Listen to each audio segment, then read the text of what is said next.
Day 3 of the NCAA convention marked a significant point in the NCAA's history. An association-wide vote to add 5 public members to the NCAA Board of Governors passed by a wide margin, 79% to 20%. In addition to the association-wide vote, divisional governance meetings took place throughout the day. Glenn Jones, chair of the Division II President's Council, details the discussions with the Sports Science Institute and D2 SAC on mental health and the Life in the Balance initiative. Each year we bring the President's Council, the Management's Council, and the Student Athlete Advisory Committee together, and we'll have a discussion on the topic of interest and of import to all of us, and this year's theme was mental health. And we've heard from our SAC throughout the year this is a very important issue from them. We've heard from our Sports Science Institute, it's a very important issue from their perspective. So we came together, we learned about a new toolkit that's been developed to help presidents and chancellors and athletics directors to really begin the process of bringing people together to really talk more about mental health, and also to lay out a path for our institutions to take and really allowing our students to get the assistance they need to address the issues they're having. In Division III, President's Council Chair Jeff Docking discusses the group's opposition to the proposal of restructuring Division III governance.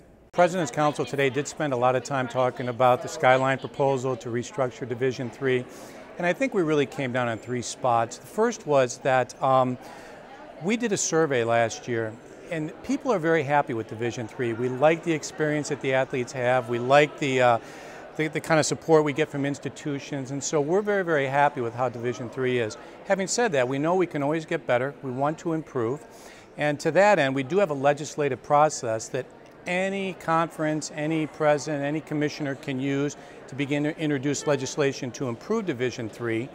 And so we spend a lot of time talking about that. And then thirdly, we really feel like we need broad support for something like this, especially at the presidential level. You know, the NCAA has done a lot over the last few years to get presidents involved, to keep them engaged. We love the balance with athletics and academics that presidents bring.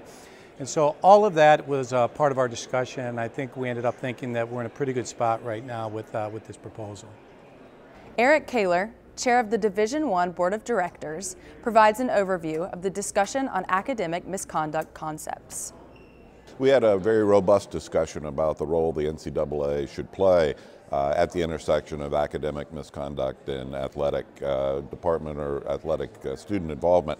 And it's really an issue that has some challenges. We are not an accreditation body, but we have public responsibilities for ensuring that we have academic integrity in our athletic program. So no resolution was reached. We expect some further recommendations from the forum later in the year, and we'll take action on those. The Division I Autonomy Forum focused on passing a resolution to address agent issues and guaranteeing mental health services access to student athletes. Forum members Chris Taylor, a Duke football player, and Kayla Ellis, an Oregon State volleyball player, offered perspective on these topics. The discussion regarding agents, I thought was a really constructive discussion.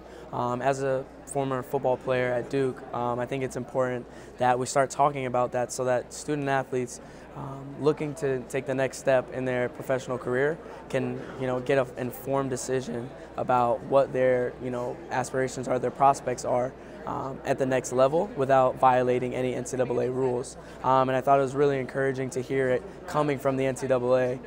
It just is a testament to showing their, how much they care about us as student athletes and how much they care about our well-being.